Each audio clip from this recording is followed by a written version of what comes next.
La historia de la guerra y la política internacional es, en esencia, una dialéctica constante entre la ambición humana y las restricciones impuestas por el mundo físico.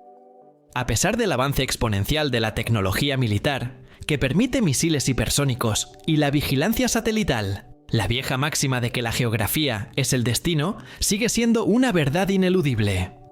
Hay naciones que, por la mera disposición de sus montañas, la extensión de sus fronteras, la protección de sus océanos o la inclemencia de sus climas, han sido dotadas de una defensa natural tan formidable que la conquista se convierte en un esfuerzo tan costoso y prolongado que en términos estratégicos es sinónimo de invencibilidad.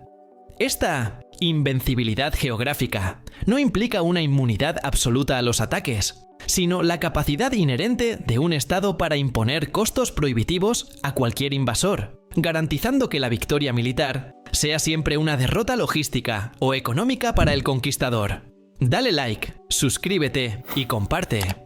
Comencemos 1. El escudo de los océanos, el santuario Atlántico y Pacífico. La protección marítima es quizás la forma más pura y efectiva de defensa geográfica, especialmente evidente en el caso de Estados Unidos. La ventaja estratégica de la nación americana se ha basado históricamente en su aislamiento bendecido. Flanqueada por el vasto Océano Atlántico al este y el igualmente inmenso Océano Pacífico al oeste, la amenaza de una invasión anfibia a gran escala ha sido, durante la mayor parte de su historia, un escenario teóricamente posible, pero logísticamente absurdo.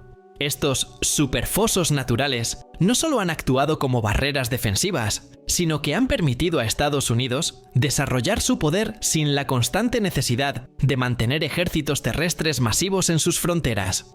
Una característica que ha liberado recursos incalculables para la industrialización, el comercio y la proyección de poder naval. En contraste con las potencias europeas, que siempre han tenido que destinar una parte sustancial de su PBI a la defensa de fronteras terrestres compartidas con rivales, la geografía estadounidense ha ofrecido una zona de seguridad pasiva que es el cimiento de su hegemonía global. La lejanía no es solo distancia, sino también tiempo y combustible, elementos logísticos que la tecnología, por muy avanzada que sea, no puede anular por completo.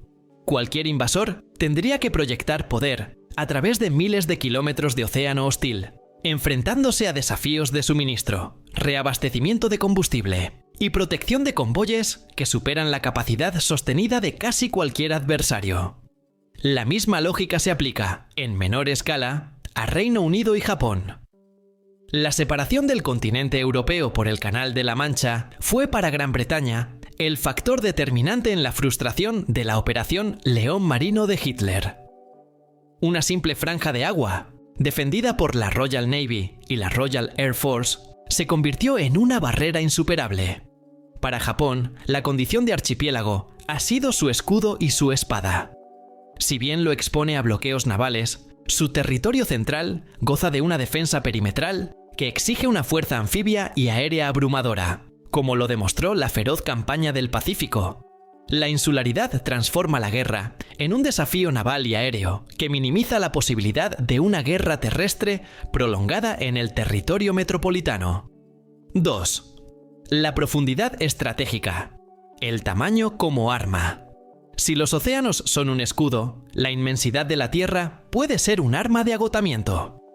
Ningún país ejemplifica el poder de la profundidad estratégica mejor que Rusia.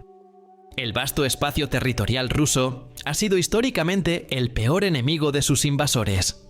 No es la defensa en el campo de batalla lo que ha derrotado a las fuerzas de Napoleón en 1812 o a la Wehrmacht de Hitler en 1941, sino la tiranía de la distancia y la logística implacable que impone el espacio. En ambos casos, los ejércitos invasores lograron victorias tácticas iniciales y avanzaron profundamente en el territorio ruso. Sin embargo, con cada kilómetro conquistado, sus líneas de suministro se estiraban y se volvían más vulnerables. El ejército alemán, por ejemplo, fue incapaz de mantener el flujo de combustible, municiones y alimentos a sus frentes de batalla más avanzados, especialmente durante el infame General Invierno. El clima extremo, La infraestructura de carreteras deficiente y el simple hecho de que se requería una cantidad colosal de recursos solo para transportar suministros a través de distancias continentales hicieron que la ocupación fuera logísticamente insostenible. Rusia no necesita defender cada metro de su territorio. Su estrategia defensiva, a menudo consciente, ha sido ceder espacio a cambio de tiempo, arrastrando al enemigo al corazón de un país que se convierte en un sumidero de recursos. La geografía rusa es su mejor general de campo.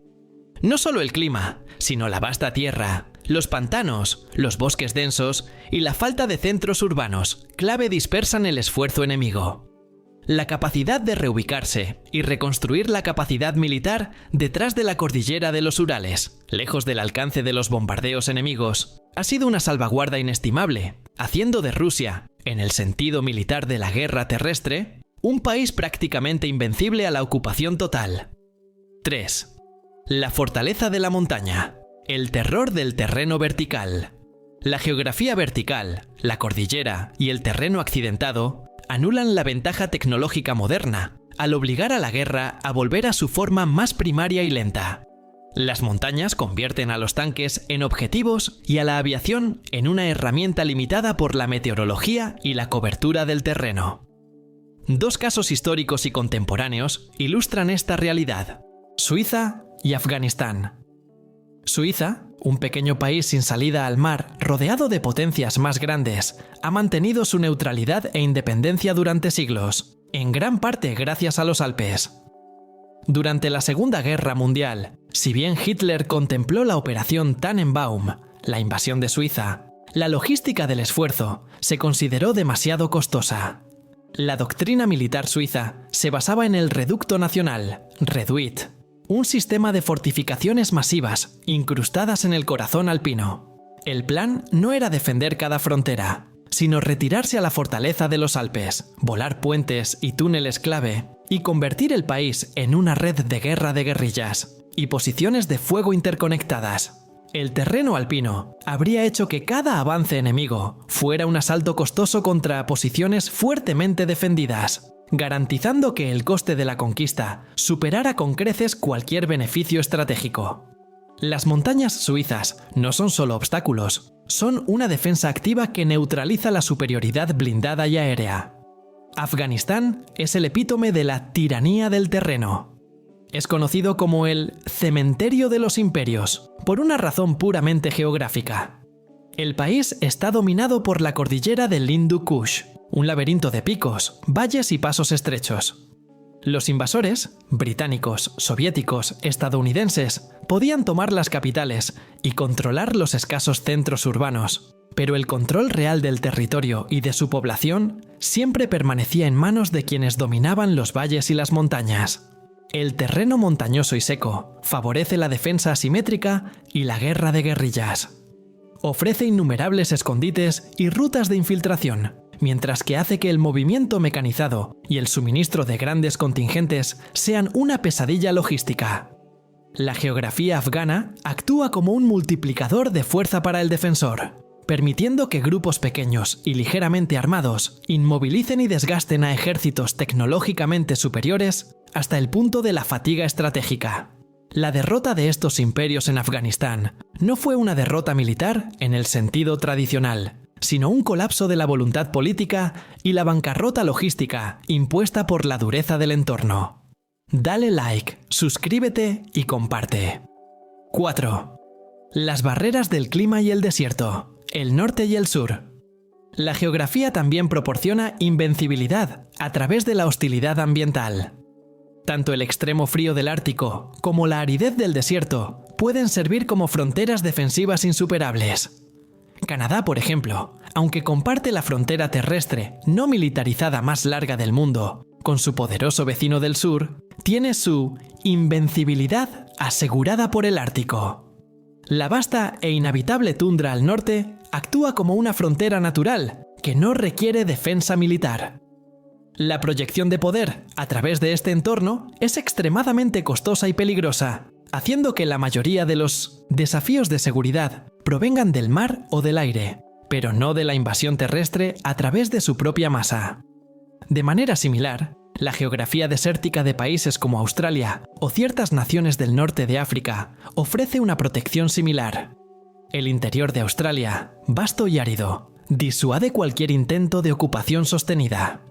La densidad de población se concentra en las costas, mientras que el interior proporciona una profundidad geográfica de escape y dispersión. El desierto, al igual que el Ártico, consume la logística de un ejército invasor, obligándolo a centrar sus limitados recursos en el acceso al agua y el transporte, más que en el combate real. 5. La concentración geográfica y los nudos de transporte. En contraste con la invencibilidad por la extensión, algunos países logran una invencibilidad estratégica mediante la concentración geográfica y el dominio de nudos de transporte vitales. Israel, a pesar de su pequeño tamaño, ha explotado sus características geográficas para su defensa. El control de las alturas del Golán le da una clara ventaja de observación y fuego sobre las llanuras circundantes. El Valle del Jordán sirve como una barrera natural formidable contra el este. Esta concentración de poder en un espacio limitado permite una defensa más densa y rápida, permitiendo la movilización efectiva de las fuerzas reservistas. Otro ejemplo, aunque no es un país, sino un territorio, es el Canal de Panamá. Si bien Panamá no es militarmente invencible, el canal es un nudo de transporte de valor tan incalculable para el comercio mundial que su protección y neutralidad se convierten en un imperativo geopolítico para todas las grandes potencias, especialmente para Estados Unidos. La garantía de que ese único punto estratégico permanezca funcional confiere a su protector una influencia y una seguridad que trascienden el tamaño de su ejército. El territorio se vuelve invencible, no por su capacidad de luchar, sino porque es demasiado valioso para ser permitido caer en manos inestables o ser destruido. La permanencia de la geografía. La invencibilidad, en la jerga de la geopolítica, no significa que el país no pueda ser invadido. Significa que no puede ser retenido a un costo aceptable. La geografía es el factor que fija ese coste en un nivel inalcanzable para cualquier agresor a largo plazo. En el siglo XXI, donde la guerra es una combinación compleja de conflicto cinético, guerra de información y presión económica, la geografía sigue siendo el árbitro silencioso de los resultados. La tecnología puede acortar distancias, pero no puede eliminar la necesidad de combustible para un tanque en el desierto, ni las calorías para un soldado en la montaña, ni el tiempo que tardan los suministros en cruzar un continente. Los océanos, el clima, las montañas y la vasta extensión son defensas naturales que no pueden ser desmanteladas por ningún tratado o superadas por ninguna arma, actuando como un seguro geopolítico permanente. Dale like, suscríbete y comparte.